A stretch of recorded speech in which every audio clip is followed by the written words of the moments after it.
సర్వాధికారియు నిరంతర స్తోత్రార్హుడైన యేసుక్రీస్తు ప్రభుల వారి పరిశుద్ధమైన పుణ్యనామములో పునరుత్థానపు ఆరాధనలో పాలిభాగస్తులైన మీ అందరికీ నా హృదయపూర్వకమైన వందనాలు. అందరికి వందనాలు. దేవుడు మిమ్మల్ని అందరిని ఆశీర్వదించును గాక. దేవుడు మిమ్మల్ని దీవించును గాక. దేవుడు మీకు తోడయుండును గాక.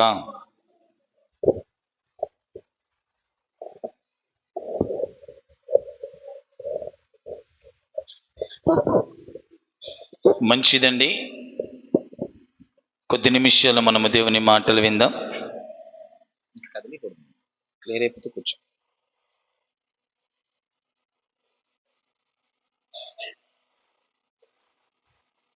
ఏంటి డిస్కషన్ జరుగుతుంది?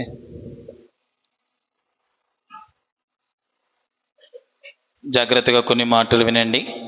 మనకున్న సమయాన్ని బట్టి విలువైన కొన్ని సంగతులు మనం ధ్యానం చేసుకొని మన గృహాలకి మనం ఆశీర్వాదకరంగా వెళ్దాం. న్యాయాధిపతుల గ్రంథం 7వ అధ్యాయం 18వ వచనాన్ని చదువుకుందాం. గతంలో చదివాం, మరలా ఒకసారి చదువుదాం. న్యాయాధిపతుల గ్రంథం 7వ అధ్యాయం 18వ వచనం. నేనును నాతోనూ ఉన్నవారందరూ బూరలు ఊదినప్పుడు మీరును దండుపాలెమంతటి చుట్టూ యెహోవాకును గిద్యోనుకును విజయము అని కేకలు వేయవలెనని చెప్పెను. గిద్యోను అనబడిన ఒక వ్యక్తికి దేవుడు ఒక గొప్ప విజయాన్ని ఇస్తున్నట్టు ఇక్కడ మనం గమనిస్తాం. దేవుడు గిద్యోనుకు విజయాన్ని ప్రాప్తించి గిద్యోనును బట్టి ఇశ్రాయేలీయులందరికీ 40 సంవత్సరాలు సమాధానాన్ని కలుగు చేసెను అన్న లేఖన భాగాన్ని కూడా మనం చదువుకున్నాం. ఒకసారి న్యాయాధిపతుల గ్రంథం 8వ అధ్యాయం 28వ వచనాన్ని చూద్దాం. 8:28. మిద్యానీయులు ఇశ్రాయేలుల ఎదుట అనపబడి అటు తర్వాత తమ తలలు ఎత్తుకొనలేకపోయిరి. గిద్యోను దినములలో దేశము 40 సంవత్సరములు నిమ్మలముగా ఉండెను. గిద్యోను అనబడిన వ్యక్తికి దేవుడు ఒక గొప్ప విజయాన్ని కలుగు చేశాడండి. ఒక గొప్ప విజయాన్ని దేవుడు కలుగు చేశాడు. ఆ విజయం తదనంతరం ఇశ్రాయేలు దేశములో 40 సంవత్సరాలు సమాధానము కలిగిందంట. ఇశ్రాయేలు దేశములో 40 సంవత్సరాలు సమాధానము కలిగిను అనే లేఖనం మనకు కనబడుతుంది. నా ప్రియమైనటువంటి వారలారా, దేవుడు మనకు విజయాన్ని కూడా కలగజేస్తే ఆ విజయ తదనంతరం మనకును మన కుటుంబాలకును మన జీవితాలకును సమాధానము కలుగుతుంది. ఉన్నటువంటి ఆశీర్వాదములలో కల్లా అతి శ్రేష్టమైన గొప్ప ఆశీర్వాదమే సమాధానం. ఒక వ్యక్తికి సమాధానం, ఒక కుటుంబానికి సమాధానం, ఒక సంఘానికి సమాధానం, ఒక గ్రామంలో సమాధానం ఒక గొప్ప ఆశీర్వాదం అండి. కోట్ల కొలది రూపాయలు ఉన్నప్పటికీ ఈ గుప్పెడంత గుండెకు సమాధానం లేకపోతే ఆ జీవితం చాలా వ్యర్థంగాను వృధాగాను కనబడుతుంది. ఆస్తులున్నా, అంతస్తులున్నా, మిద్దెలున్నా, మేడలున్నా ఆ గుప్పెడంత గుండెకు సమాధానం లేకపోతే జీవితము అయోమయంగాను ఏదో కొరతగానో కొదువుగా ఉన్నట్టు మనకు కనబడుతుంది. అందుకనే ఏమున్నా లేకున్నా ఈ గుప్పెడంత గుండెకు సమాధానం కూడా ఉంటే, ఏమున్నా లేకున్నా ఈ గుప్పెడంత గుండెకు సమాధానంగా ఉంటే, ఈ మనసుకి సమాధానంగా ఉంటే, కుటుంబానికి సమాధానంలో ఉంటే, సంఘము సమాధానకరంగా ఉంటే, అంతకంటే గొప్ప ఆశీర్వాదం మరొకటి లేనే లేదు. విజయాన్ని కలుగ చేసి సమాధానాన్ని మనకు అనుగ్రహించే దేవుడు మనం ఆరాధిస్తున్న దేవుడు. మన జీవితంలో అపజయ పాలవుతున్నటువంటి స్థితిలో ఉన్న, అపజయాన్ని కలిగి బ్రతుకుతున్నటువంటి స్థితిలో మనమున్నా, జయ జీవితమే లేనటువంటి దయనీయమైన స్థితిలో మన బ్రతుకులున్నా, అపజయ పాలవుతూ జయ జీవితం లేక జీవితంలో అసమాధానం, కుటుంబంలో అసమాధానం, బ్రతుకులో అసమాధానాన్ని కలిగి మనం బ్రతుకుతూ ఉన్నా, మనం ఆరాధిస్తున్న దేవుడు ఎవరై అంటే, మనకు విజయాన్ని కలుగు చేసి ఆ విజయ తదనంతరం మనల్ని, మన కుటుంబాలను, మన గ్రామాలను, మన సంఘాలను సమాధానముతో నింపగలిగిన సమర్థుడైన, సమాధానమును మనకు అనుగ్రహించగలిగిన సమర్థుడైన మనకు విజయాన్ని ప్రాప్తిస్తాడు. ఆ విజయము తదనంతరం మనకేం కలగజేస్తాడు? సమాధానాన్ని కలగజేస్తాడు. సమాధానముతో మనల్ని నింపుతాడు, సమాధానాన్ని దయచేస్తాడు. గిద్యోనుకు ఏ విషయంలో విజయాన్ని కలుగు చేశాడు? దేని విషయంలో గిద్యోనుకు విజయాన్ని కలుగు చేసి దేవుడు సమాధానానితో నింపాడని మనం ఆలోచిస్తే, 6వ అధ్యాయములో మనము చదువుకున్నాం. మరలా ఒకసారి చదువుదాం. 6వ అధ్యాయము మొదటి వచనాన్ని చదువుదాం. ఇశ్రాయేలీయులు యెహోవా దృష్టికి దోషులైనందున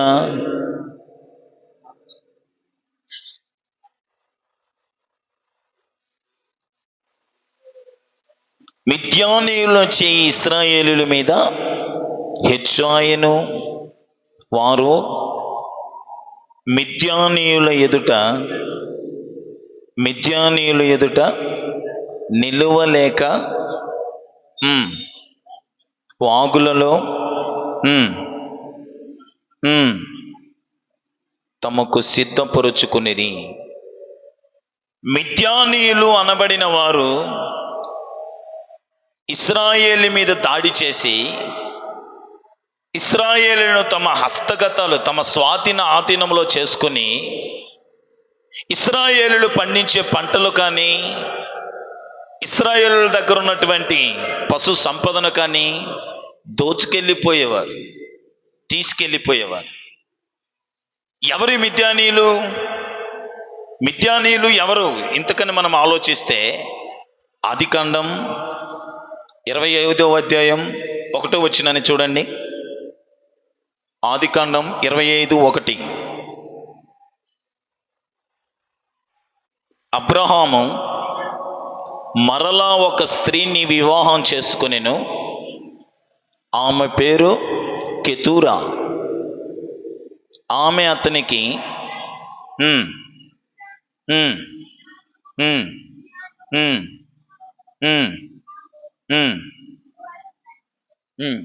ఇక్కడ మిద్యాను అనబడిన ఒక వ్యక్తి కనబడుతున్నారు చూడండి. ఆ మిద్యాను అనబడిన సంతతియే మిద్యానీయులు. మిద్యాను, ఇంతకీ మిద్యాను ఎవరి కుమారుడు? అబ్రహాము కెతూరా. అబ్రహాము కెతూరా. అబ్రహాము భార్య పేరేంటి? శారా. శారా తదనంతరం కెతూరా. శారా చనిపోయాక కెతూరా. ఆ తర్వాత మధ్యలో ఇంకొంతమంది వచ్చారు, ఆగరు. శారా మరణించిన తదనంతరం అబ్రహాము మరొక స్త్రీని వివాహం చేసుకున్నాడు. ఆ స్త్రీ పేరు కెతూరా. కెతూరాకిని అబ్రహామునకు పుట్టిన కుమారుడే మిద్యాను. ఆ మిద్యాని యొక్క సంతతినే మిద్యానీయులు అని పిలవడం జరిగింది. మోషే, జాగ్రత్తగానండి అమ్మ, మోషే ఐగుప్తులో నుంచి పారిపోయి ఎక్కడికి వెళ్తాడో ఎవరికైనా ఆలోచన ఉందా? ఐడియా ఉందా? ఐగుప్తులో నుండి ఉన్నప్పుడు మోషే ఆ ఐగుప్తీయులను ఒకరిని చంపివేసి అక్కడ నుండి పారిపోతాడు. ఎచ్చటికి పారిపోతాడు? మిద్యాను దేశానికి పారిపోతాడు. మిద్యాను దేశానికి పారిపోయి ఇత్రో అనబడిన ఒక వ్యక్తి ఇంటిలో ఉండి అతని పశువులను కాస్తూ కాస్తూ ఆ ఇత్రో కుమార్తె అయిన సిప్పోరానే వివాహం చేసుకుంటాడు మోషే. మిద్యానీయుల గురించి మాట్లాడుతున్నాడు. ఆ మిద్యానీయులే, ఆ మిద్యాను ప్రాంతానికి చెందిన వారే ఇదిగో ఇశ్రాయేలుని తమ బానిసలుగా చేసుకొని, ఇశ్రాయేలుని తమ ఆధీనములో చేసుకొని, ఇశ్రాయేలుని తమ స్వాధీనములో చేసుకొని వాళ్ళు పండించే పంటను దోచుకెళ్తున్నారు. వారు పశు సంపదను దోచుకెళ్ళిపోతున్నారు. వారికున్న సమస్తమును దోచుకెళ్ళిపోతున్నారు. ఎవరండి? మిద్యానీయులు. ఇలా ఎన్ని సంవత్సరాలు చేశారు? 7 సంవత్సరాలు చేశారంట. 7 సంవత్సరాలు మిద్యానీయులు ఇశ్రాయేలు పంటలను దోచుకెళ్ళిపోయారు. ఇశ్రాయేలు పశువులను దోచుకెళ్ళిపోయారు. ఇశ్రాయేలుకు కలిగి ఉన్న సమస్తం అంతటిని ఈ 7 సంవత్సరాలు మిద్యానీయులు దోచుకొని పోతుండడాన్ని బట్టి ఇశ్రాయేలులు ఏ దశకు వచ్చారంట? హీన దశకు వచ్చేసారనే లేఖనం మనకు కనబడుతుంది. 6వ వచనం, 6వ అధ్యాయం 6వ వచనం. వారు ఒంటెలను లెక్కలేకయుండెను, దేశము పాడొగుటకు వారు దానిలోనికి వచ్చిరి. ఇశ్రాయేలీయులు మిద్యానీయుల వలన మిక్కిలి హీన దశకు వచ్చినప్పుడు ఏ దశకు వచ్చేసారంట? హీన దశకు, బలహీనమైన దశకు, పతనా స్థితికి. ఎవరిని బట్టి ఈ స్థితికి వచ్చారు మిద్యానీయులు? ఎవరిని బట్టి ఈ స్థితికి వచ్చారు మిద్యానీయులు? చెప్పండి అమ్మా, ఎవరిని బట్టి ఈ స్థితికి మిద్యానీయులు వచ్చారు? మిద్యానీయులను బట్టి ఇశ్రాయేలీయులకు హీన దశలోనికి వెళ్ళిపోయారండి. పతనా స్థితికి వెళ్ళిపోయారండి. బలహీన దశకి వెళ్ళిపోయారండి. మిద్యానీయుల వలన, మిద్యానీయులను బట్టి. అలాంటి సమయంలో ఇశ్రాయేలీయులు దేవునికి మొర్రపెట్టెను. ఇశ్రాయేలీయులు దేవునికి మొర్రపెట్టగా దేవుడు వారి మొరను ఆలకించి ఒక వ్యక్తిని ఏర్పరచుకున్నాడండి. ఒక వ్యక్తిని ఎన్నుకున్నాడండి. ఆ వ్యక్తి పేరే గిద్యోను.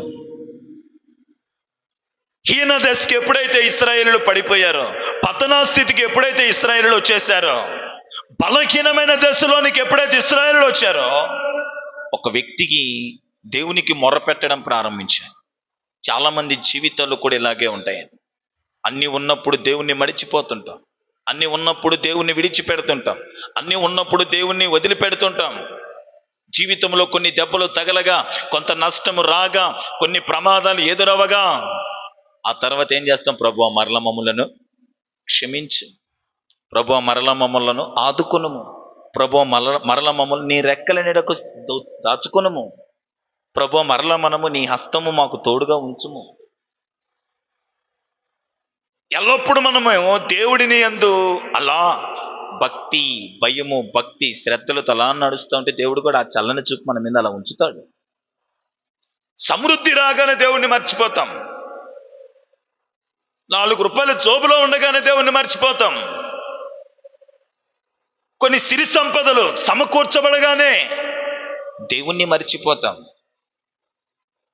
కొంచెం హోదా, స్థాయి పెరగంగానే దేవుణ్ణి మరిచిపోతాం.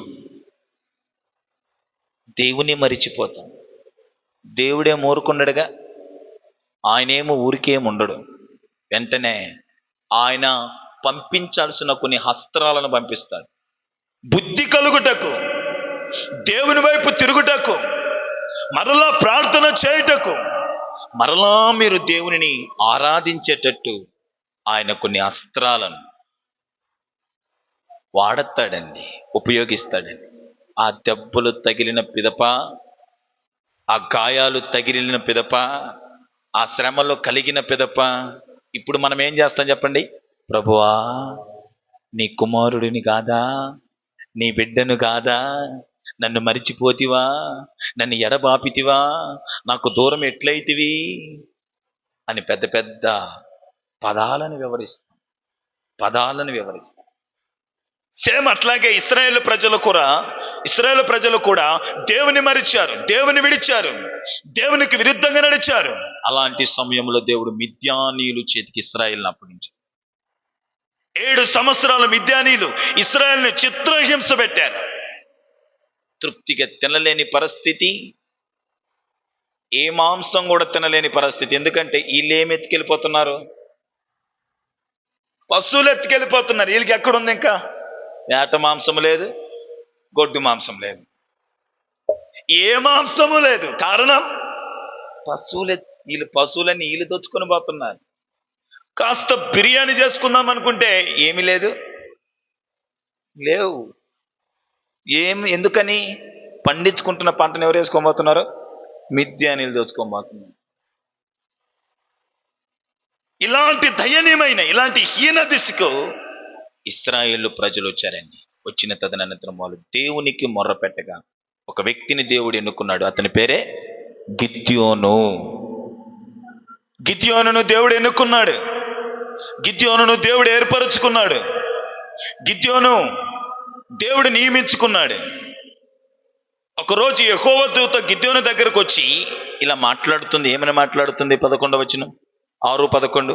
యెహోవా దూత వచ్చి అబియేజ్రుడైన యోవాషు కలిగిన ఒఫ్రాలోని మస్తికి వృక్షము క్రింద కూర్చుండెను. యోవాషు కుమారుడైన గిద్యోను మిద్యానీయులకు మరుగైయుండునట్లు గానుగుల చాటున గోధుమలను తుల్లకొట్టుచుండగా యెహోవా దూత అతనికి కనపడి, పరాక్రమము కలిగిన బలాఢ్యుడా, యెహోవా నీకు తోడుగా ఉన్నాడని అతనితో అనగా, గిద్యోను చిత్తము నా ఏలినవాడా, యెహోవా మాకు తోడయుండిన ఎడల ఇదంతయు మాకెలా సంభవించును? యెహోవా ఐగుప్తులో నుండి మమ్మల్ని రప్పించినని చెప్పుచు మా పితరులు మాకు వివరించిన ఆ అద్భుత కార్యములు ఏమైను? యెహోవా మమ్మను విడిచిపెట్టి మిద్యానుల చేతికి మమ్మను అప్పగించినని అతనితో చెప్పాను. యెహోవాతో వచ్చి గిద్యోను దగ్గర నిలబడింది.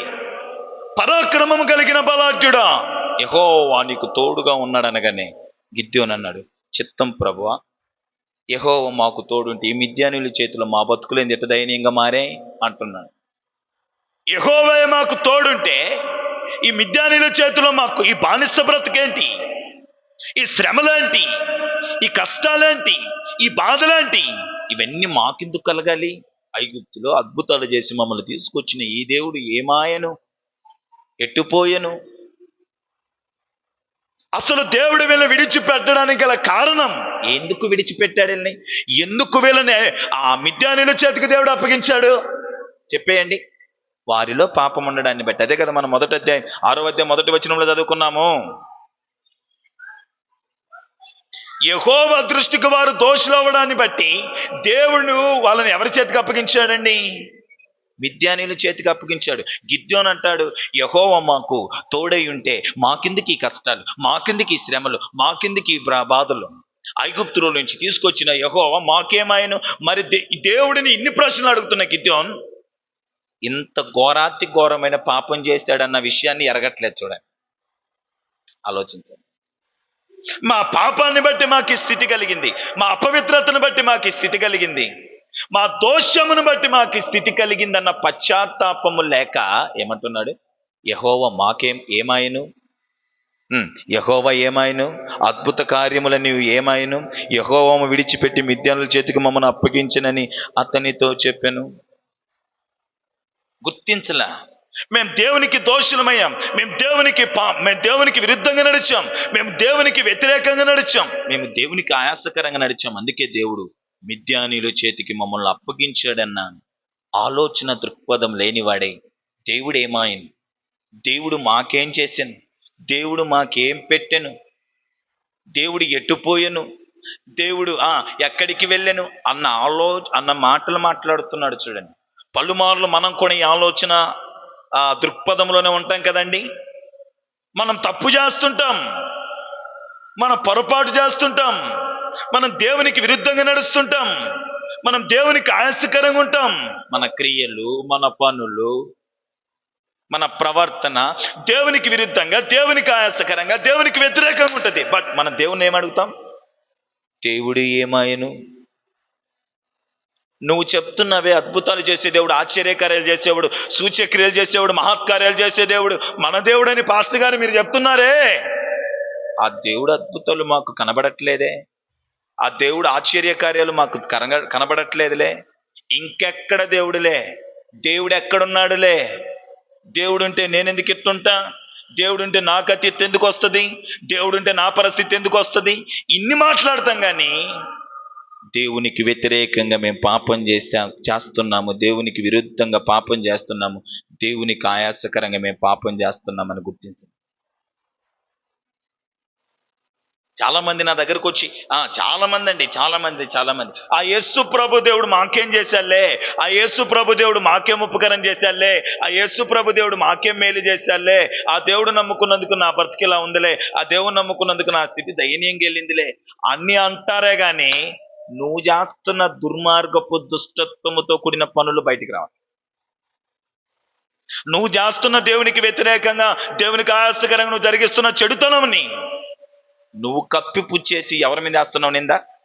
దేవుడు మాకేం చేయట్లేదు, దేవుడు నాకేం చేయట్లేదు, దేవుడు నాకేది చేయట్లేదు. గిద్యోనులాగా ఇశ్రాయేలీయులు దోషం చేశారు గనుకనే, పాపం చేశారు గనుకనే మిద్యానీయుల చేతికి ఇశ్రాయేలును దేవుడు అప్పగించాడు. కానీ గిద్యోను ఏమనుకుతున్నాడు? యెహోవా నీకు తోడయ్యుండును అనగానే గిద్యోను అంటాడు, చిత్తం ప్రభువా, మాకు తోడయ్యుంటే ఈ పరిస్థితి మాకేంటి, ఈ గతి మాకేంటి, ఈ స్థితి మాకేంటి? ఐగుప్తులు చేసిన అద్భుత కార్యాలు ఏమాయను?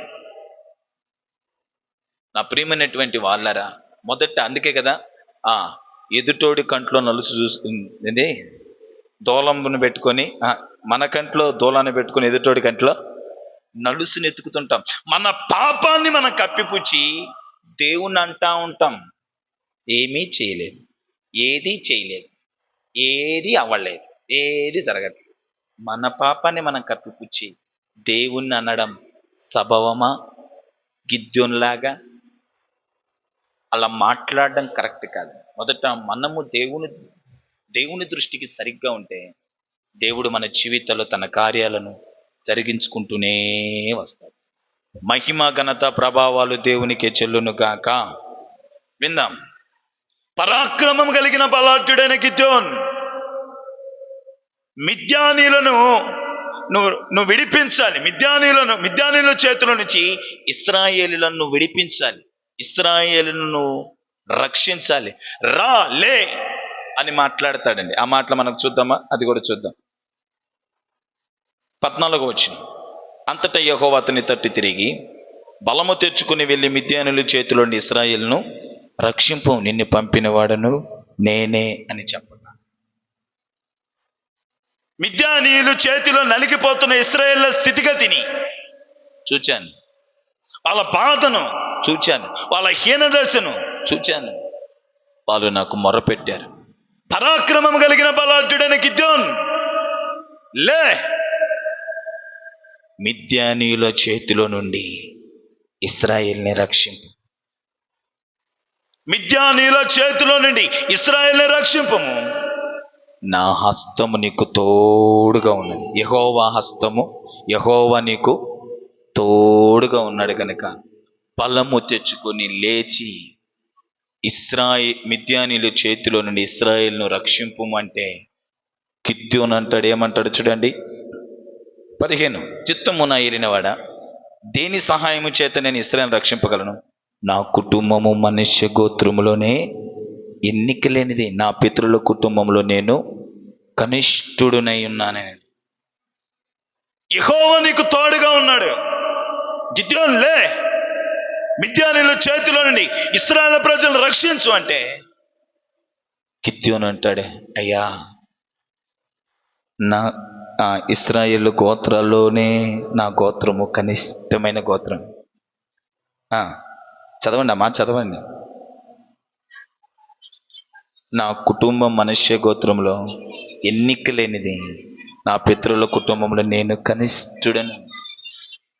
నేను ఏ పార్టీ వాడనయ్యా, నేను ఎంతటి వాడనయ్యా, నేను వెళ్ళి మాట్లాడి ఇశ్రాయేలీయులను రక్షించగలిగినంత సామర్థ్యత శక్తి నాకు లేదయ్యా అంటున్నాడు గిద్యోను.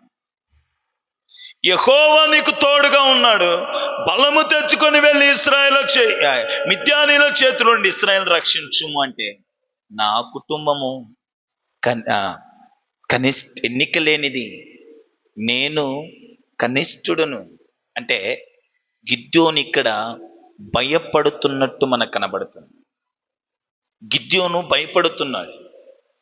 దీనిని బట్టి నేను చెప్పదలిచిన మాట, గిద్యోను పిరికితనము కలిగిన వాడే.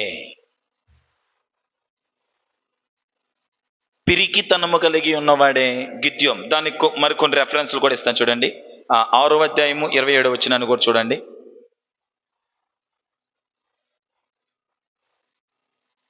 6:27 చదవండి.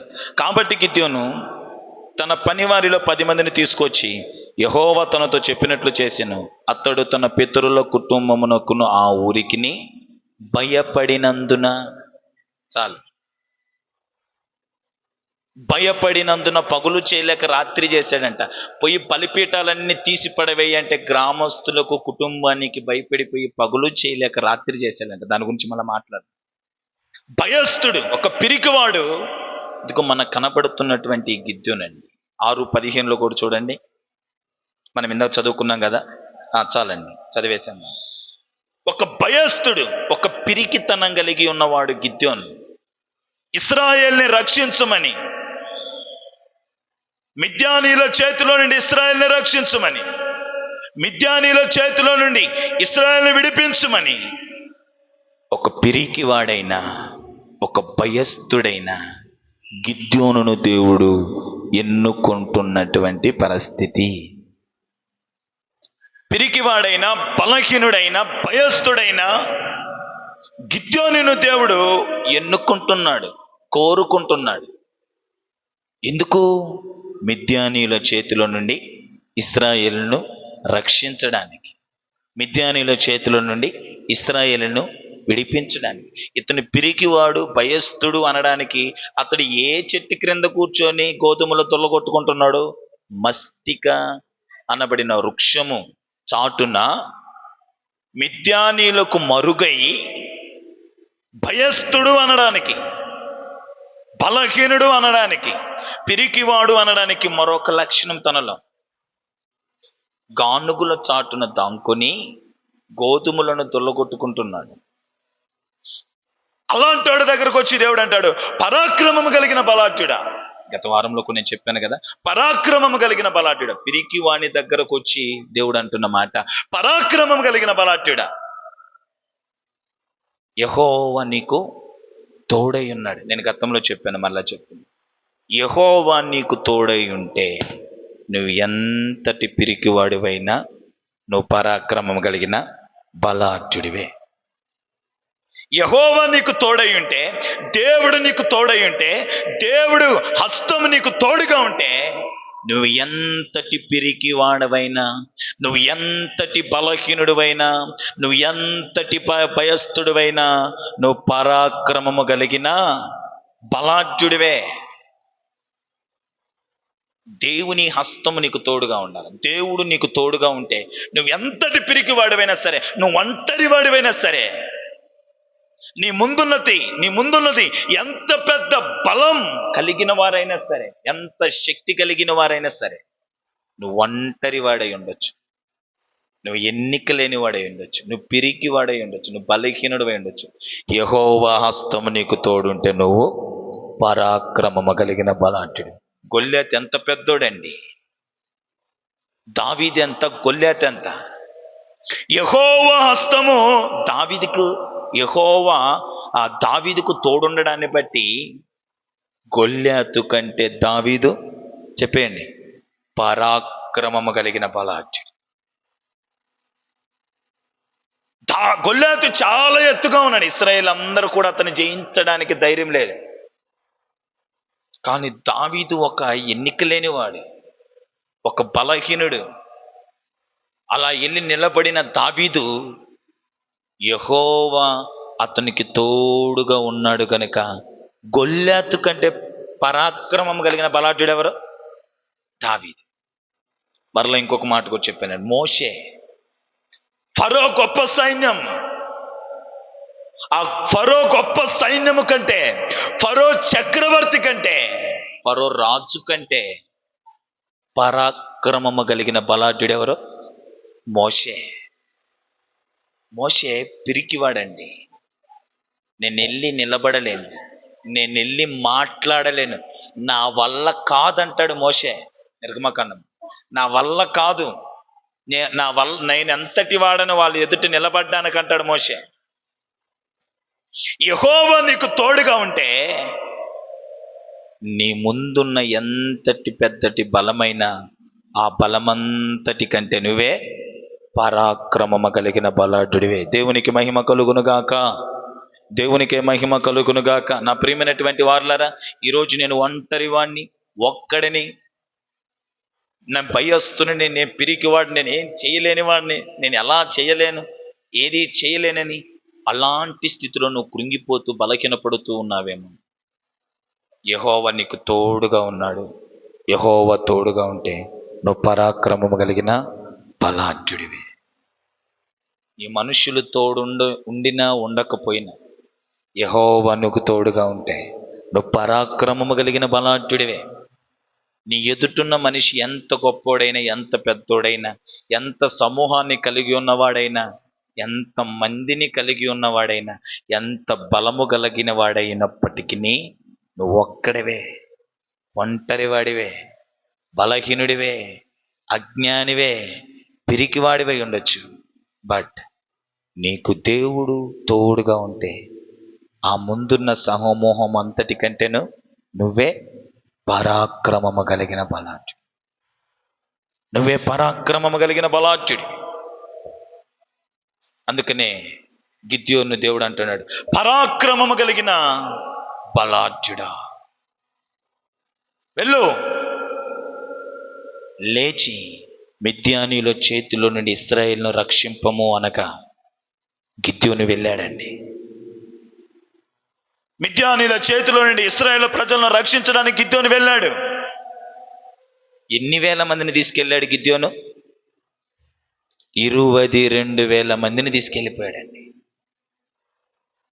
22,000 మంది. అంతేనా? 7:3 ఉంటుంది. కాబట్టి నువ్వు ఎవడికి భయపడి వణుకుచున్నాడో వాడు త్వరపడి గిలాదు కొండకు విడిచి తిరిగి వెళ్ళవని జనులకు వినున్నట్లుగా ప్రకటించమని గిద్యోనుతో సెలవిచ్చినప్పుడు జనుల నుండి 22,000 మంది తిరిగి వెళ్ళిపోయిన వాళ్ళు 22,000 మంది. గిద్యోను మిద్యానీయుల మీదకి యుద్ధానికి వెళ్ళారు.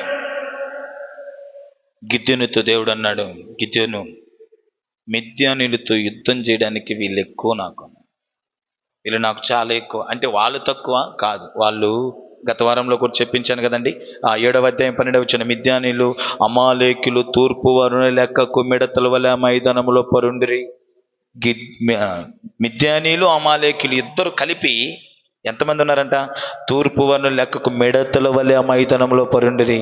వారు ఒంటెల సముద్ర తీరమందున్న ఇసుక రేణువల వలె లెక్కలేనై ఉండెను. అమాలేకీయులు మిద్యానీయులు ఇద్దరు కలిసి వచ్చారు. ఎవరి మీదకి యుద్ధానికి? ఇశ్రాయేలు మీదకి. ఎలా ఉన్నారు? ఇసుక రేణుల వలె వాళ్ళు ఒంటెలు, మిడతల వలె వారి సైన్యం. ఎవరితో యుద్ధం చేయడానికి? ఇశ్రాయేలులతో యుద్ధం చేయడానికి. గిద్యోను యుద్ధానికి వెళ్ళాడు ఇశ్రాయేలుని వెంటేసుకొని. దేవుడు అన్నాడు, గిద్యోను, ఇంతమంది నాకు అవసరం లేదు వాళ్ళని కొట్టడానికి, ఇంతమంది నాకు అవసరం లేదు వాళ్ళని కొట్టడానికి. ఎవరైతే భయపడుతున్నారో వాళ్ళని వెనక్కి పంపి అనగానే భయపడిన వాళ్ళందరూ వెనక్కి వెళ్ళిపోండి అనగానే ఎంతమంది వెళ్ళిపోయారు? 22,000 మంది వెళ్ళిపోయారంట. ఇంకెంతమంది మిగిలి ఉన్నారు? 10,000 మంది నిలిచి ఉన్నారు. 22 32,000 మంది యుద్ధానికి వెళ్ళారు. ఇసుక రేణువులంతా విస్తారమైన ఒంటెలు కలిగి, తర్వాత మిడతలంత సైన్యం కలిగిన వారితో యుద్ధం చేయడానికి ఇప్పుడు ఎంతమంది నిలిచి ఉన్నారు? 10,000 మంది. 22,000 మంది వెనక్కి వెళ్ళిపోతే 10,000 మంది ఉన్నారు. ఈ 10,000 మంది కూడా నాకు అవసరం లేదన్నాడు దేవుడు. గిద్యోన్, వాళ్ళని ఓడించడానికి 10,000 మంది కూడా అవసరం లేదు అని అక్కడ ఒక పరీక్ష పెడతాడు. ఆ పరీక్ష ఏం జరుగుతుందో చూడండి. 4వ వచనం నుంచి చదువుతున్నాను. 7:4 చదివేద్దాం. 10,000 మంది నిలిచి ఉండగా యెహోవా జనులు ఇంకా ఎక్కువ మంది నీళ్ళు యొద్దకు వారిని దిగజేయము, అక్కడ నీ కొరకు వారిని శోధించేదను. శోధన అంటే పరీక్ష. అతడు నీతో కూడా పోవలెను. నేను ఎవరిని గూర్చి చెప్పుదును వాడు నీతో పోవలెను.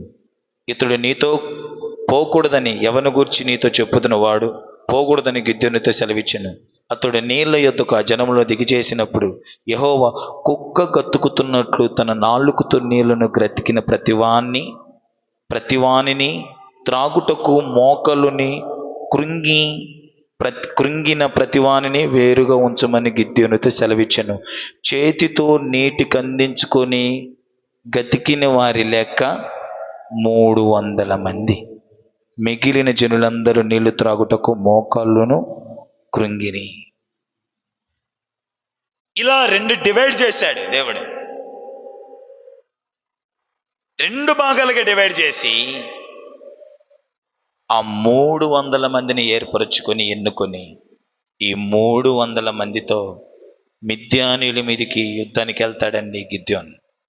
300 మందిని వెంట పెట్టుకుని ఇసుకు రేణువులంత విస్తారమైన ఒంటెలు కలిగినటువంటి, మిడతలంత విస్తారమైన సైన్యాన్ని కలిగినటువంటి మిద్యానీయులతో పాటు అమాలేకుల మీదకి ఇప్పుడు ఏమయ్యాడు? యుద్ధానికి వెళ్ళాడు. 300 మంది. 300 మందితో యుద్ధానికి వెళ్ళిన గిద్యోనికి దేవుడు ఏమి ఇచ్చాడండి? గొప్ప విజయాన్ని ఇచ్చాడు. గట్టిగా చప్పట్లు కొట్టి దేవుని కనపరుద్దాం. గట్టిగా 300 మందితో యుద్ధానికి వెళ్ళిన గిద్యోనికి గొప్ప విజయాన్ని దేవుడిచ్చాడు. అద్భుతమైన విజయాన్ని దేవుడిచ్చాడు. ఆ విజయాన్ని దేవుడిచ్చి ఆ తర్వాత ఆ దేశంలో దేవుడు 40 సంవత్సరాలు ఏం కలగజేశాడంట? ఇందాక మనం చదువుకున్నాం కదా, 8:28.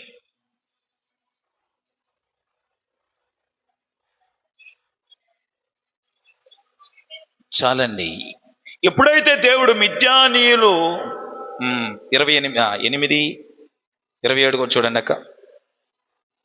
చాలండి, అవసరం లేదు. నేను 28 మిద్యానీయులు ఇశ్రాయేలు ఎదుట అనుపబడి అటు తర్వాత తలలు ఎత్తుకొనలేకపోయిరి.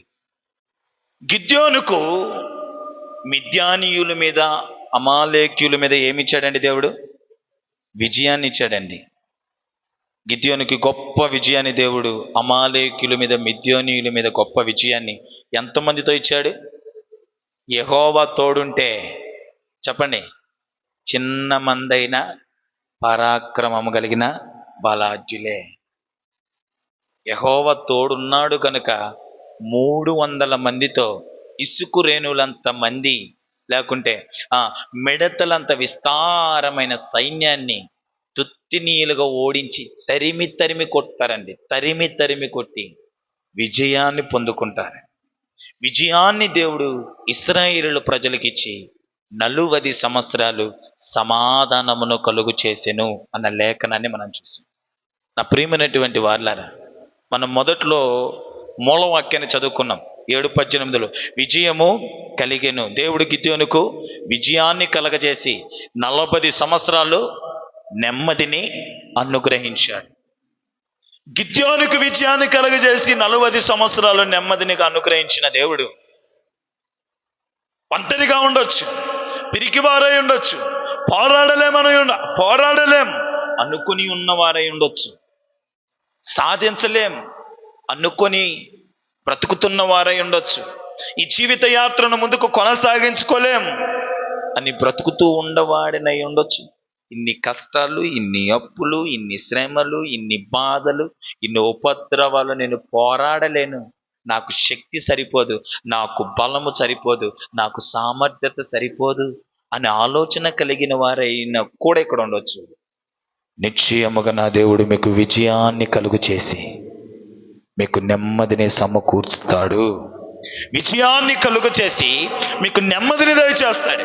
విజయాన్ని కలుగజేసి నీ కుటుంబంలో నెమ్మదినిస్తాడు. విజయాన్ని కలుగజేసి నీ బ్రతుకులో నెమ్మదిస్తాడు. విజయాన్ని కలుగజేసి నిన్ను, నీ కుటుంబాన్ని నెమ్మదిగా బ్రతికేటట్టు నా ప్రభు మిమ్మల్ని ఆశీర్వదించును గాక. విజయాన్ని మీకు ప్రాప్తించి, ఏ విషయంలో ఓడిపోతున్నావు, ఏ విషయంలో కృంగిపోతున్నావు, ఏ విషయంలో పడిపోతున్నావు, ఏ విషయంలో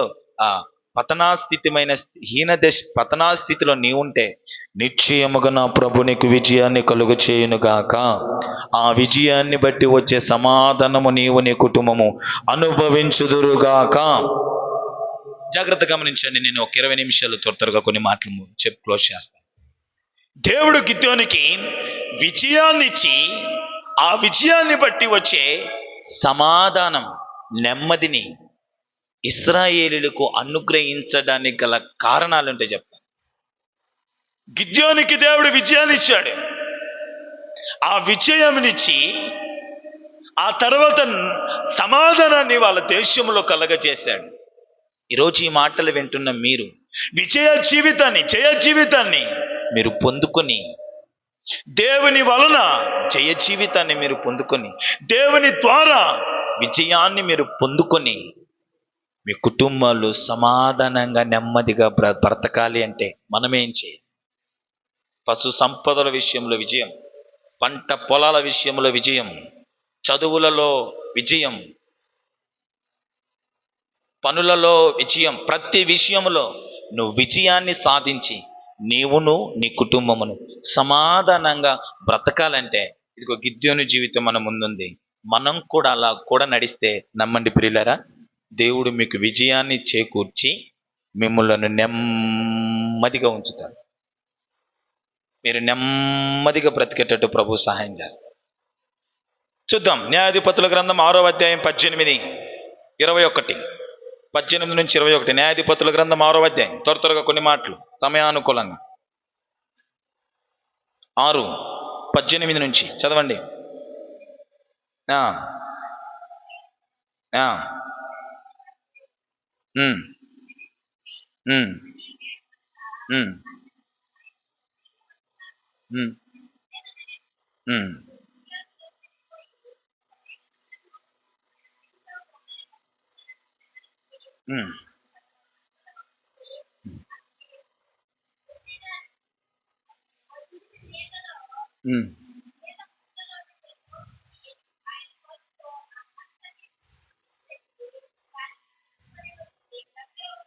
చాలండి. ఇక్కడ నేను కొన్ని విషయాలు చెప్తాను చూడండి.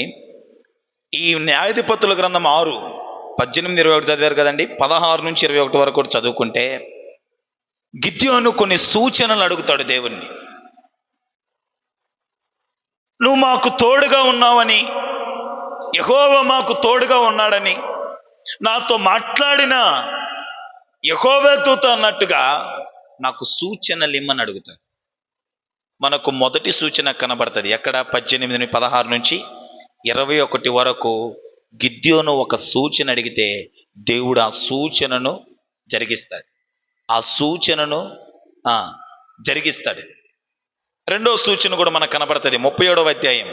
అదే 37వ వచనం నుంచి 41వ వచనం వరకు. అదే అధ్యాయం 37 నుంచి, నేను కళ్ళమును గొర్రెబొచ్చు ఉంచిన తర్వాత నెలంతయు ఆరియుండగా ఆ గొర్రెబొచ్చు మీద మంచు పడు నెడల నీవు సెలవిచ్చినట్లు ఇశ్రాయేలు నా మూలముగా రక్షించేదని నేను నిశ్చయించుకుందునని దేవునితో అనెను. ఏమని అడిగాడు? 6 నేల మీద గొర్రెబొచ్చు ఉంచుతాను, ఆ బొచ్చు మీద ఏం పడాలా? మంచు పడాలి. ఇది కూడా నెరవేర్చబడుతుంది. ఈ సూచన అడిగాడు, ఇది జరుగుతుంది.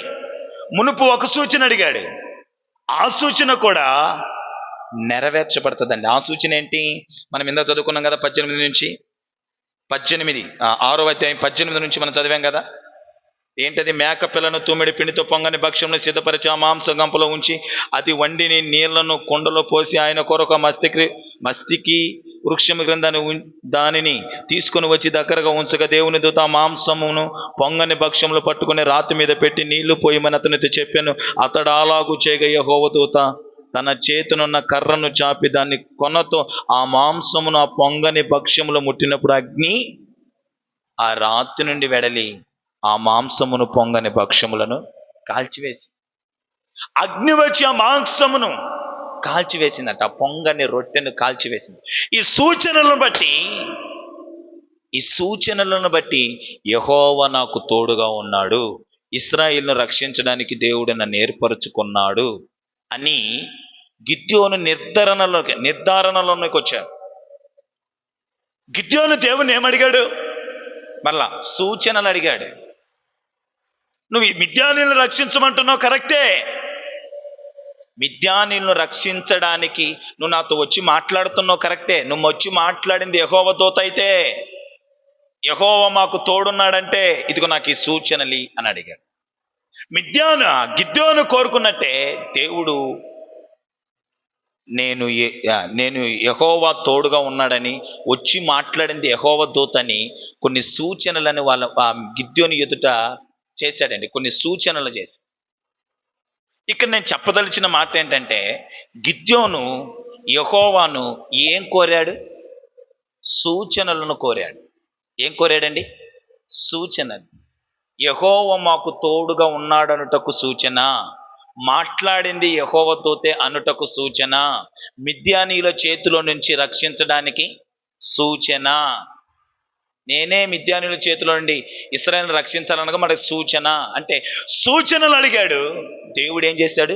సూచనలను చూపించాడు, సూచనలను జరిగించాడు. సూచనలను చూపించాడు, సూచనలు జరిగించాడు. అనగా గిద్యోను తనగా ఏ ఆలోచన చేసేవాడు కాదండి, తనగా ఏ నిర్ణయాన్ని తీసుకునేవాడు కాదు. గిద్యోను దేవుని మీద ఆధారపడేటువంటి వ్యక్తి. Praise the lord. మీకు అర్థమవుతుందండి? తానుగా నిర్ణయం తీసుకోలా. దేవుడు వచ్చి లేకుంటే దేవుని దూత వచ్చి మాట్లాడగానే తను వెళ్ళిపోలేదు. కానీ అంటే వెంటనే ఏమడిగాడు? సూచన అడిగాడు. మరలా వచ్చి దేవుని దూత మాట్లాడగానే వెంటనే ఏమడిగాడు? సూచన అడిగాడు. సూచన అడగడం ప్రతిదానికి దేవుని మీద ఆధారపడటం. ప్రతిదానికి దేని మీద ఆధారపడటం? దేవుని మీద ఆధారపడటం. గిద్యోను అడుగుతున్నది కూడా సరైంది కనుక దేవుడు కూడా ఏం చేస్తున్నాడు? సూచనలు చూపిస్తున్నాడు. నిజమే, ఈ బిడ్డ నా మీద ఆధారపడుతున్నాడు, నా మీద ఆధారపడాలనుకుంటున్నాడు. గిద్యోను నా మీద ఆధారపడాలనుకుంటున్నాడు కనుక ఇతనికి నేను సూచన చేసి చూపిస్తాను. ఏ దైవం వచ్చి మాట్లాడుతుందని అలాంటి భావన కూడా ఉండొచ్చు కదా. అట్లా కాకుండా ఇదిగో ఈ బిడ్డ నా మీద ఆధారపడుతున్నాడు, అందుకే ఏమడుగుతున్నాడు? సూచన అడుగుతున్నాడు. నీవే అయితే ఈ సూచని అంటే దేవుడు చెప్తే చేయాలన్నదే గిద్యోను ఆలోచన.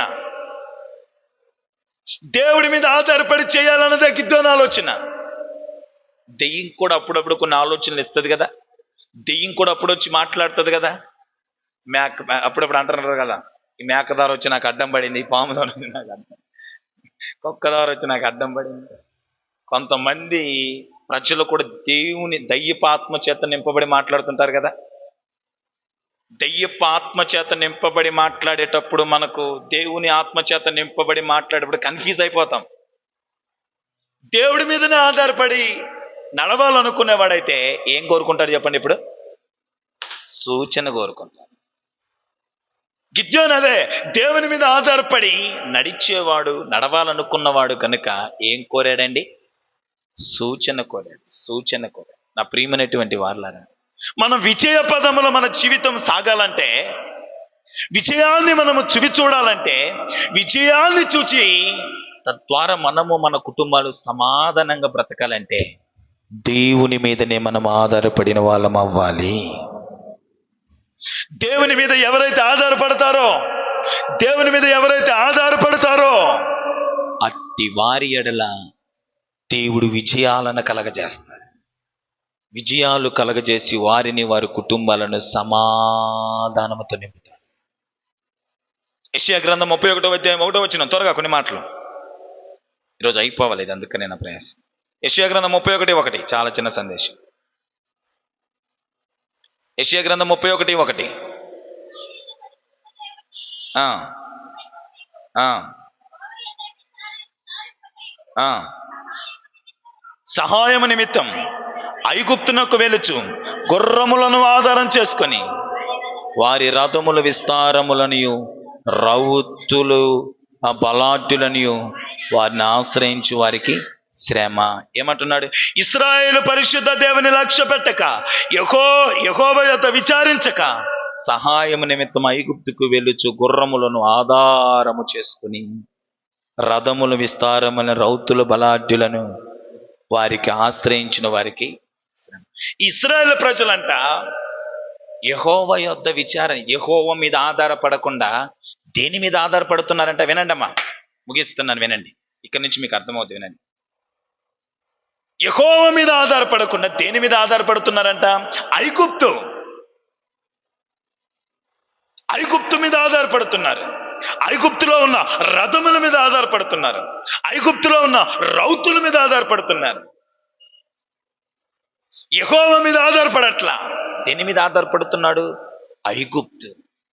ఐగుప్తులో ఉన్న రథములు, ఐగుప్తులో ఉన్న రౌతులు, ఆ విస్తారమైన రౌతులను బట్టి, ఆ విస్తారమైన రథములను బట్టి వాటి మీద ఆధారపడుతున్నారు. కానీ యెహోవా మీద ఆధారపడుతున్న వాళ్ళు ఇశ్రాయేలీయులు కాదు. ఐగుప్తు అంటే లోకం, ఇశ్రాయేలీయులు అంటే క్రొత్త నిబంధన ప్రకారం ఆత్మ సంబంధమైన ఇశ్రాయేలీయులు. ఇశ్రాయేలీయులమైన మనము యెహోవా మీద, యేసుక్రీస్తు మీద ఆధారపడాలి. కానీ ఈ లోకం అనబడిన ఐగుప్తు మీద మనము ఆధారపడకూడదు. లోకం మీద, లోకములో ఉన్న ఈ లోక పరిస్థితులను బట్టి మనం ఆధారపడకూడదు. లోకంలో ఉన్న వాటి మీదను మనం ఆధారపడక యెహోవా మీద మనం ఆధారపడు వారంగా ఉండాలి. యేసుక్రీస్తు ప్రభుల వారి మీద మనం ఆధారపడే వారంగా ఉండాలి. ఆలోచిద్దామంటున్నా. దేవుని మీద ఆధారపడే వాళ్ళంగా మనం ఉందామంటున్నా. దేవుని మీద ఆధారపడే వాళ్ళంగా మనం ఉంటే మనకు విజయం ఇస్తాడంటున్నా. ఆయన ఇచ్చే విజయాన్ని బట్టి మనకు సమాధానము కలుగుతుంది అంటున్నా. ఐగుప్తు, ఈ లోకంలో ఉన్న ఈ లోకాన్ని మనం ఆధారం చేసుకోవద్దు. ఈ లోకంలో ఉన్న వాటిని మనం ఆధారం చేసుకోవద్దు. పలుసార్లు మనకు ఏమైనా శ్రమలు కలిగిన, ప్రతికూలతలు కలిగిన, ఇరుకులు కలిగిన, ఇక్కట్లు కలిగిన మనం వెళ్ళవలసిన దేవుని పాదాల చెంతకు మనం వెళ్ళం. ఆధారపడవలసిన దేవుని మీద మనం ఆధారపడం. వెంటనే మనం గుర్తొచ్చేది ఎవరు? నాయకులు, దోగులు, పలుకుబడి ఉన్నవాళ్ళు, పేరు ప్రాఖ్యాతలు కలిగి ఉన్నవాళ్ళు. నువ్వు ఆధారపడాల్సింది ఎవడి మీద? దేవుడి మీద ఆధారపడితే నీకు మార్గాన్ని చూపిస్తాడు. మనము దేవుని ప్రక్కన పెట్టి, దేవుని విడిచిపెట్టి, దేవుని తృణీకరించి ఎవరి మీద ఆధారపడడానికి వెళ్తున్నాం? నాయకుల మీద, పలుకుబడి ఉన్న వాళ్ళ మీద, పేరు ప్రాఖ్యాతలు ఉన్న వాళ్ళ మీద, కనుల మీద, గొప్ప వాళ్ళ మీద, ధనం ఉన్న వాళ్ళ మీద, జాబులు ఉన్న వాళ్ళ మీద ఆధారపడడానికి పరుగులు మనం చేసేది. సర్వశక్తి కలిగిన దేవుడు, సకలము చేయగలిగిన సమర్థుడు, సర్వ సృష్టిని సృష్టించిన నిర్మాణకుడైన క్రీస్తు మీద మనం ఆధారపడడానికి ఇష్టపడం.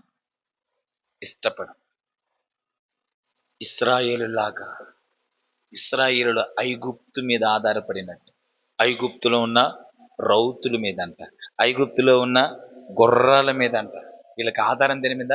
ఐగుప్తు గుర్రాల మీద, ఐగుప్తు రౌతుల మీద. వీటిని ఆధారం చేసుకుంటున్నారంట. యెహోవాని మీద అసలు లక్ష్యే పెట్టట్లేదంట, అసలు పట్టించుకోవట్లేదంట, అసలు ఆయన ప్రక్కన పెట్టేశారంట. యెహోవాను ప్రక్కన పెట్టి, దేవుని ప్రక్కన పెట్టి మనుష్యుల మీద మనం ఆధారపడిన మనకు ఎదురేది ఏంటో చెప్పనా? శ్రమే. అందుకనే యోహాను సువార్తలో అంటాడు, నాకు వేరుగా ఉండి నువ్వేమి. మనమేమనుకుంటాం? ఆయన ప్రక్కన పెట్టి, ఆయన విడిచిపెట్టి, ఆయన వదిలిపెట్టి ఏదో చేద్దాము, మనుషులను పట్టుకొని అనుకుంటాం. ఏదో చేద్దాము, నాయకులను పట్టుకొని అంటాం. ఏదో చేద్దాము, డబ్బున్నోళ్ళని పట్టుకొని అంటాం. ఏదో చేద్దాము, పలుకుబడి కలిగిన వాళ్ళని పట్టుకొని అంటాం. క్రైస్తవుడు యెహోవాను మీద ఆధారపడాలి. యెహోవాను మీద ఆధారపడితే నువ్వు బలహీనుడివై ఉండొచ్చు, నువ్వు ఒంటరి వాడివై ఉండొచ్చు, నువ్వు కనిష్ఠుడివై ఉండొచ్చు, నువ్వు ఎన్నిక లేని వాడై ఉండొచ్చు. నీకు యెహోవా తోడై ఉంటే అవతల ఎంత పెద్దవాళ్ళైనా నువ్వే పరాక్రమము గల బలాఢ్యుడివి. యెహోవా మీద ఆధారపడదాం, యెహోవా మీద మనం ఆధారపడదాం. ఆసానబడిన ఒక భక్తుడు ఉన్నాడు. ఎవరు? యూదులకు రాజైన ఆస. ఈ ఆస సిరియా రాజు మీద ఆధారపడ్డాడు. యెహోవా మీద ఆధారపడి ఉన్నంత కాలం ఆసాకు దేశము నెమ్మదిగా బ్రతికింది. దేశంలో ఉన్నవారు నెమ్మదిగా బ్రతికారంట. ఆస ఏ యుద్ధానికి వెళ్ళినా విజయం ఆసాదే, ఆసానబడిన రాజుదే. కారణం ఏంటి? యెహోవా మీద ఆధారపడ్డాడు. ఒకానొక దినాన ఈ ఆస దేవుని మీద ఆధారపడకుండా సిరియా రాజు మీద ఆధారపడ్డాడు. సిరియా రాజు దగ్గరికి వెళ్ళి, నాతో కూడా నువ్వు రా, నేను యుద్ధం చేయడానికి నాకు బలము శక్తి సరిపోదు, నువ్వు నాతో కూడా యుద్ధం చేయడానికి రా అని సిరియా రాజు మీద ఆధారపడితే వెంటనే దేవుడు ప్రవక్తను పంపాడు. ఓ ఆసా, నా మీద ఆధారపడవలసిన నీవు సిరియా రాజు మీద ఆధారపడ్డా. అవుట్. కుష్టు రోగం, కాళ్ళకి కుష్టు రోగం. మనకి ఎక్కడ కనబడితే మాటలు తర్వాత చదువుకోండి. 2 దినవృత్తాంతములు 16 అధ్యాయం 7-12 కుష్టు రోగం. దేవుని మీద ఆధారపడాల్సి పడి ఉన్నంత కాలం ఏ కొరత లేదు, ఏ కొదువు లేదు, ఏ లేమి లేదు, నెమ్మదిగా బ్రతుకుతున్నాడు. ఇంకొక వ్యక్తి కూడా మనకు కనబడతాడు. అదే యూదులను పరిపాలించిన రాజు ఉజ్జియా. 26వ అధ్యాయంలో కనబడతాడు. 2 దినవృత్తాంతం. ఉజ్జియా రాజుగా ఉన్నంత కాలం ఏది కొరత లేదు, ఏది కొదువు లేదు. దేశము నెమ్మది, ఐశ్వర్యము, ఘనత, పేరు, ప్రాఖ్యాతులు మెండుగా కలిగాయి. యెహోవాను ఆధారము చేసుకొని బ్రతికినంత కాలం. ఇదే ఉజ్జియా ఒకానొక సమయమున యెహోవాను ఆధారం చేసుకో, యెహోవాను ఆధారం చేసుకోకుండాన్ని బట్టి ఇతను కూడా ఒక రోగాన్ని, దేవుని చేతిలో ద్వేషించబడడం, దేవుని చేత తృణీకరించబడుతున్నట్టు మనకు లేఖనాలు కనబడతాయి. యెహోవాను ఆధారం చేసుకున్నంత కాలం ఏ కొరత లేదు, ఏ కొదువు లేదు. ఐశ్వర్యం ఉంది, ఘనత ఉంది, పేరుంది, సమాధానం ఉంది, నెమ్మది ఉంది. యెహోవాను ఆధారం చేసుకున్నాక యెహోవా ఆధారము కాక వేరే వాటిని ఆధారం చేసుకోవడాన్ని బట్టి నష్టపోయాడండి. నా ప్రియ దేవుని వారులారా, దేవుణ్ణి మనం ఆధారం చేసుకో. 1 కొరింథీ 2:4 ఒక మాట ఉంటుందండి. మనుష్యుల జ్ఞానాన్ని ఆధారం చేసుకుంటున్నారంట కొంతమంది. దేన్ని ఆధారం చేసుకుంటున్నారు? జ్ఞానాన్ని, మనుష్యుల జ్ఞానాన్ని. మనుష్యుల జ్ఞానం, ఆ జ్ఞానాన్ని ఆధారం చేసుకుంటున్నారంట. కాదు, యెహోవా మీదనే మనము ఆధారపడి బ్రతుకుదుముగాక. ఏది ఏమైనా యెహోవా మీద మీరు ఆధారపడండి. మీకు జయాన్ని ఇచ్చి మీ కుటుంబాలను సమాధానముతో నా దేవుడు నడిపించును గాక. న్యాయాధిపతుల గ్రంథం 6వ అధ్యాయం 27 వచ్చిన చూడండి. న్యాయాధిపతుల గ్రంథం 6వ అధ్యాయం 27. కాబట్టి గిద్యోన్ తన పనివారిలో 10 మందిని తీసుకొని వచ్చి, ఇక్కడ ఒక మాట చెప్తాను మీకు, వినండి. గిద్యోను యొక్క తండ్రి విగ్రహారాధికుడు. మనకు 25 వచనం చూడండి. మరియు ఆ రాత్రి ఎందే యెహోవా నీ తండ్రి కోడెను అనగా ఏడేండ్ల 2వ ఎద్దును తీసుకొని వచ్చి నీ తండ్రి కట్టిన బలుల యొక్క బలిపీఠములను పడగొట్టి. ఎవడంట కట్టింది? బయలు యొక్క బలిపీఠాలు కట్టేవాడంట. ఎవరో? గిద్యోను యొక్క తండ్రి. గిద్యోనుతో దేవుడు మాట్లాడాడు, గిద్యోన్ నీకు నేను విజయాన్ని ఇచ్చి 40 సంవత్సరాలు సమాధానంగా ఉండజేయాలంటే నీ తండ్రి కట్టిన బలిపీఠాలు నువ్వేం చెయ్యాలా? పడగొట్టు. నీ తండ్రి బలిపీఠాలు కట్టాడు, విగ్రహ సంబంధమైన వాటిని ఆ ప్రాంతమంతా, దేశమంతా నింపబడేశాడు. ఇల్లంతా నింపేశాడు. వేటితో? విగ్రహాలతో. ఆ ప్రాంతం అంతటిని నింపేశాడు విగ్రహాలతో. వాటి కొరకు బలిపీఠాలు కట్టించి ఆరాధన జరిగించేవాడు గిద్యోను తండ్రి. గిద్యోనుతో దేవుడు మాట్లాడు, ఫస్ట్ వాటిని పడగొట్టు అనగానే గిద్యోను పగులైతే గొడవలవుతాయని రాత్రికి గిద్యోను వెళ్ళి కొంతమందిని వెంటేసుకుని వెళ్ళి ఆ బలిపీఠాలన్నీ పడగొట్టినట్టుగా లేఖనాలు కనబడ. నేను ఇక్కడ చెప్పదలిచిన మాట ఏంటంటే, దేవుడు ఏం చెప్పాడు గిద్యోనుకి? వెళ్ళి బలిపీఠాలను పడగొట్టు అన్నాడు. నీ తండ్రి కట్టిన బలిపీఠాలను నువ్వు పడగొట్టు అన్నాడు. అదే కదా మనం 27వ వచనం చదువుకున్నాం. కాబట్టి గిద్యోను తన పని వారిలో 10 మందిని తీసుకొచ్చి యెహోవాతో తనతో చెప్పినట్లు చేసిన. ఏం చేశాడు? తన తండ్రి కట్టిన బలిపీఠాలన్నిటిని ఏం చేశాడు? గిద్యోను పడగొట్టాడు. పగులు కాదు, రాత్రి పడగొట్టాడు. ఎందుకంటే పిరికోడు కదా మనోడు, కాస్త మొత్తం బలిపీఠాలను పడగొట్టాడు. ఇక్కడ నేను చెప్పదలిచిన మాట ఏంటంటే, దేవుడు చెప్పినట్టు చేసేవాడే గిద్యోన్. గిద్యోనికి విజయం రావడానికి గల కారణం ఏంటి చెప్పనా? దేవుడు ఏం చెప్తే అది చేస్తాడు. దేవుడు ఏం చెప్తే అది చేస్తాడు.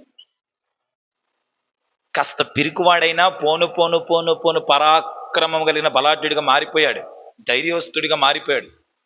గిద్యోన్ ఎవరైతే భయపడుతున్నారో వాళ్ళందరినీ వెనక్కి పంపిమంటే 22,000 మంది వెనక్కి పంపించేశాడు. అయినా మనోడు కృంగిపోలా. 10,000 మందిని వెనక్కి పంపి మిగిలిన 10,000 ఉన్నారు కదా, వాళ్ళు 700 మందిని వెనక్కి పంపి అంటే 7,700 మందిని వెనక్కి పంపి అంటే మనోడు ఏం చేయాల? కృంగిపోలా. 3,000 మంది యుద్ధానికి వెళ్ళంటే మనోడు ఏం చేయాల? కృంగిపోలా, యుద్ధానికి రెడీ అన్నాడు. అయ్యా, ఇంత తక్కువ మందితో నేను యుద్ధానికి వెళ్ళలేని అనలా. అంటే కాస్త పోను ఏమొచ్చింది మనోళ్ళలో? ధైర్యం పెరిగిపోయింది, బలాఢ్యుడైపోయాడు. జాగ్రత్త కిందండి.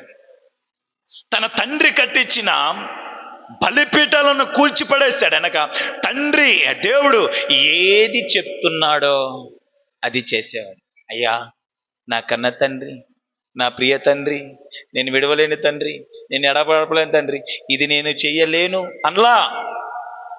ఏమన్నాడు? ఏం చేశాడు? దేవుడు చెప్పినట్టే చేశాడు. వినండి అమ్మ, ముగిస్తున్నాడు. దేవుడు చెప్పినట్టే చేశాడు. 22,000 మంది వెనక్కి పంపిమన్నాడా? పంపించేశాడు. 7,700 మందిని వెనక్కి పంపిమన్నాడా? పంపించేశాడు. 300 మందితో యుద్ధానికి వెళ్ళమన్నాడా? యుద్ధానికి వెళ్ళాడు. దేవుడు ఏం చెప్తున్నాడో అది చేసుకుంటూ పోతున్నాడు. మారో మాట మాట్లాడట్లా, ఆ మాటను పెడచెవి పెట్టట్లా, ఆ మాటను కాలు క్రింద వేసి త్రొక్కి వెళ్ళట్లా. దేవుడు చెప్పిన మాటే నా మాట అన్నట్టుగా ఆ మాటను చేసుకుంటూ వెళ్ళిపోతున్నాడు. ఈ మనస్సు మనకు రావాలి.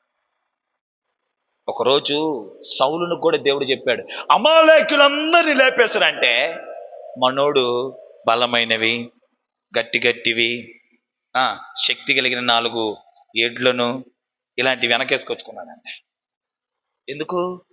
పార్టీ చేసుకుందామని మనోడు. దేవుడు చెప్పిందేంటి, నువ్వు చేసేదేంటి? సౌలును సమూయేలు అడుగుతున్నాడు. సౌలుని, దేవుడు నీకేం చెప్పాడు, నువ్వేం చేశావు? మాట వినుట కంటే, బలులు అర్పించుట కంటే మాట వినుట శ్రేష్టం కదా. నా ప్రియమైనటువంటి వారలారా, మన జీవితంలో జయ జీవితాన్ని మనం చూడాలంటే దేవుడు చెప్పినట్టు చేసేవారంగా మనం బ్రతకాలి. దేవుడు చెప్పినట్టు చేసేవారంగా మనం బ్రతకాలి. లూకా సువార్తలో 19:23 ఒక మాట ఉంటుంది, నేను దర్శించిన కాలమున నువ్వు వినలేదు, దర్శించిన కాలమున నువ్వు వినలేదు, ఎరుగకుంటివి అంటాడు. నేను నిన్ను దర్శించా, నీతో మాట్లాడా, నువ్వేం చేయలా? లెక్క చేయలా, జమబెట్లా, నువ్వు వినలా. దేవుడు చెప్పినట్టు మనం బ్రతకాలి. అందుకనే నేను దర్శించిన కాలంలో నువ్వు వినలేదు కనుక గొడ్డలి వేరు యొద్దనే నాటబడి ఉంది, గొడ్డలి వేరు యొద్ద పెట్టబడి ఉంది, లేపేయాలని చూస్తున్నానంట. యూదుల గురించి మాట్లాడతాడు. యూదా జాతిని నేను లేపేయాలని చూస్తున్నాను, యూదా జాతిని బ్రతికించాలని అవకాశాలు ఇచ్చాను. వాళ్ళు నేను దర్శించినప్పుడు వాళ్ళు ఏం చేయలా, ఎరుగులా, లెక్క చేయలా, నా మాట వినలా. ఇక వాళ్ళు నేను ఇప్పుడు ఏం చేయదలిచాను, లేపే చేశాను. అందుకే వేరు యొద్ద గొడ్డలి పెట్టబడింది. లూకా సువార్తలో ఉంటుంది మనకు 19:23. నా ప్రియమైనటువంటి వాళ్ళారా, దేవుడు చెప్పిన మాటకు లోబడే మనస్సును మనం కలిగి ఉందాం. దేవుడు చెప్పినట్టు వినే మనస్సును మనము కలిగి ఉందాం. దేవుడు చెప్పినట్టు చేసే మనస్సును మనము కలిగి ఉందుముగాక. చెప్దాం గట్టిగా, హల్లెలూయా, హల్లెలూయా. న్యాయాధిపతుల గ్రంథం 8:23 ఒక్క మాట చదువుకొని క్లోజ్ చేద్దాం. 8:23 చదవండి, క్లోజ్ చేసేస్తాను. అందుకు గిద్యోను, నేను మిమ్మల్ని ఏలను, నా కుమారుడు మిమ్మల్ని ఏలరాదు, యెహోవాయే మిమ్మును ఏలునని చెప్పాను. జాగ్రత్తగా అంటే మూడో మాట, కొంచెం ఒక 5 నిమిషాలు క్లోజ్ చేస్తాను, వినండి అమ్మా, నా సైడ్ వినండి జాగ్రత్తగానండి. 7:8-23లో దేవుడు గిద్యోనికి గొప్ప విజయాన్ని ఇచ్చాడు కదా.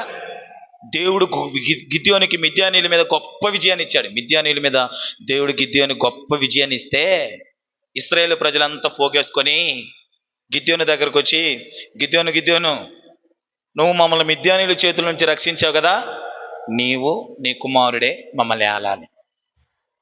ఎప్పుడైతే గిద్యోనికి దేవుడు విజయాన్ని ఇచ్చాడో ఇశ్రాయేలు ప్రజలందరూ గిద్యోని దగ్గరకు వచ్చి, గిద్యోను, నీవు నీ కుమారుడు మమ్మల్ని ఏలాలి. మిద్యానీయుల చేతుల నుంచి నువ్వు మమ్మల్ని రక్షించావు కనుక నీవు నీ కుమారుడే మమ్మల్ని ఏలాలంటే గిద్యోని ఏమనాలా, నేనుగాక మిమ్మల్ని ఎవరు ఏలేదు, నేనే మీకు మహారాజుని, ఇక నుంచి నేనే మిమ్మల్ని ఏలబోయే రారాజుని, న్యాయాధిపతిని అనలా. ఏమన్నాడు? అందుకు గిద్యోను, నేను మిమ్ముని ఏలను, నా కుమారుడు మిమ్మల్ని ఏలరాదు, మిమ్మును యెహోవాయే ఏలాలి. ఎంత అద్భుతమైన మాట అండి. నేను కాదురయ్యా మిమ్మల్ని ఏలాల్సింది, నా కొడుకు కాదు మిమ్మల్ని ఏలాల్సింది, యెహోవాయే మిమ్మల్ని ఏలాలి. ఇక్కడ నేను రాసుకున్న మాట ఏంటంటే, గిద్యోను దేవుణ్ణి ఘనపరిచినవాడు. ఇశ్రాయేలు అందరూ పోగేసి వచ్చి నువ్వు మమ్మల్ని ఏలంటే గిద్యోను ఎవరిని చూపిస్తున్నాడు? యెహోవాని యెహోవాయే మిమ్మల్ని ఏలాలని యెహోవైపు చూపిస్తున్నాడు. అంటే యెహోవాని ఏం చేస్తున్నాడు? అక్కడ ఘనపరుస్తున్నాడు, యెహోవాను ఘనపరుస్తున్నాడు. నా జీవితంలో ఇది ఉండాలండి. యెహోవాను ఘనపరిచే వారంగా మనం ఉండాలి, యెహోవాను మహిమ తెచ్చే వారంగా మనం ఉండాలి, యెహోవాకు ఘనపరిచే వారంగా, యెహోవాకు మహిమను తీసుకొచ్చే వారంగా మనం ఉండాలి. అపోస్తుల కార్యాలు 14:14లో ఒక మాట ఉంటుంది. ఒకరోజు బర్నబా పౌలు సువార్త ప్రకటించుకుంటూ వెళ్ళారండి. పౌలు సువార్త ప్రకటించుకుంటూ వెళ్తే బర్నబాకు ఒక పేరు పెట్టారు, పౌలుకు ఒక పేరు పెట్టారు, ద్యుపతి అని. ఒకరికి ఆ పాట చూద్దామా? 14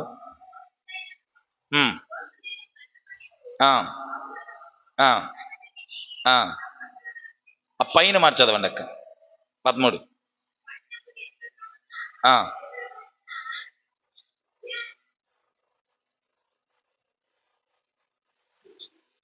ఏంట కాగిపోయావు? 14 సరే 13 చదివేసి.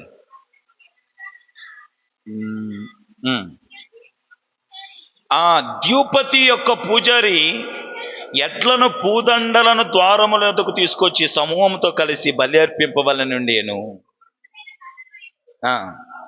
చూడండి, ఇక్కడ 12వ వచనంలో నేను చూపిస్తాను. ఆ బర్నబాకు ద్యుపతి అని పేరు పెట్టారంట. ముఖ్య ప్రసంగికుడైన పౌలుకు హెర్మే అని పేరు పెట్టారంట. ఒక ఆయనకేమో హెర్మే అని పేరు పెట్టి, ఇంకొక ఆయనకేమో ద్యుపతి అని పేరు పెట్టి, వాళ్ళిద్దరికి ఏం చేస్తున్నారంట? పూజ చేయడం ప్రారంభిస్తున్నారంట. సువార్త చేయడానికి వెళ్ళి దేవుని నామములో కొన్ని అద్భుతాలు కొన్ని సూచక్రియలు అక్కడ చేస్తే వాళ్ళిద్దరికి ఒకరికేమో హెర్మే అని ఇంకొకరికేమో ద్విపతి అని ఈ గ్రహాల పేర్లు ఆ గ్రహాల పేర్లు పెట్టి వాళ్ళకు పూజ చేయడానికి వచ్చేసరికి వాళ్ళేమన్నారు, మేము మీ వంటి వారి మీ వంటి మనుషులమే.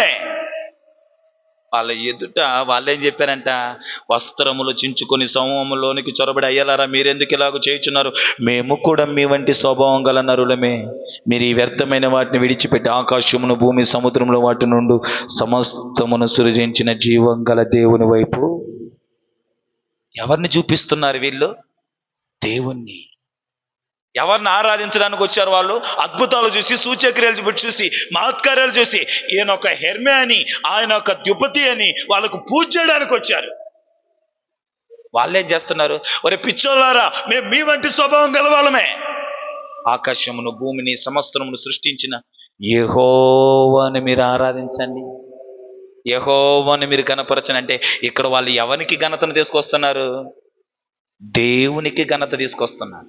నేను కాదు మిమ్మల్ని ఏలాల్సింది, నా కుమారుడు కాదు మిమ్మల్ని ఏలాల్సింది, యెహోవాయే మిమ్మల్ని ఏలాల. ఎవరిని కనపరుస్తున్నారు? యెహోవాని. నీవు నేను యెహోవాని కనపరిచిన వారముగా ఉందుముగాక. 1 కొరింథీ 10:31 ఉంటుంది ఒక మాట. క్లోజ్. 1 కొరింథీ 10:31 ఒక మాట ఉంటుంది. మీరు పానము చేసినను, చదవండి 10:31. కాబట్టి మీరు భోజనము చేసి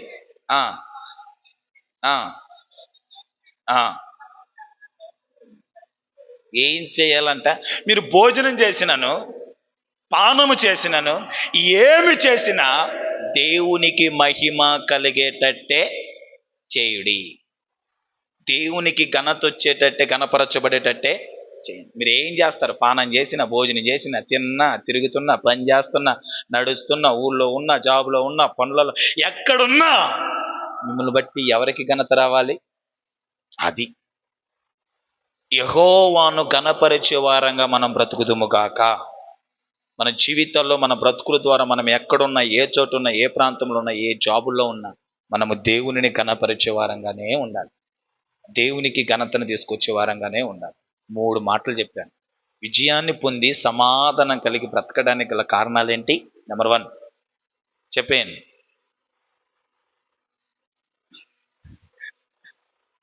ఓకే, డన్. దేవుని మీద ఆధారపడినవాడు గిద్యోను. నెంబర్ 2 దేవుడు చెప్పినంతయు చేసినవాడు గిద్యోను. నెంబర్ 3 దేవుణ్ణి కనపరచిన. ఈ లక్షణాలు గిద్యోనులో ఉండడాన్ని బట్టి గిద్యోనుకి గొప్ప విజయాన్ని ఇచ్చి గిద్యోనును బట్టి సమాధానాన్ని అనుగ్రహించాడు. దేవుని కనపరిచే మనసును మనం కలిగి ఉందాం. దేవుని మీద ఆధారపడి బ్రతుకుదాము. దేవుడు చెప్పింది మనం చేద్దాం. ఈ మనసులో పెట్టుకోండి, దేవుడు చెప్పింది చేద్దాం. దేవుని మీద ఆధారపడదాం, దేవునిని కనపరుద్దాం. తద్వారా మనకు విజయం, మనము సమాధానం కలిగి బ్రతుకుతాం. కళ్ళు మూసుకొని ప్రార్థన చేస్తాం. ప్రేమ కలిగిన మా తండ్రి, అది ఆప్ చేసాం. దయగలిగిన ప్రభు, నీ పరిశుద్ధమైన పాదాలకి వందనాలు.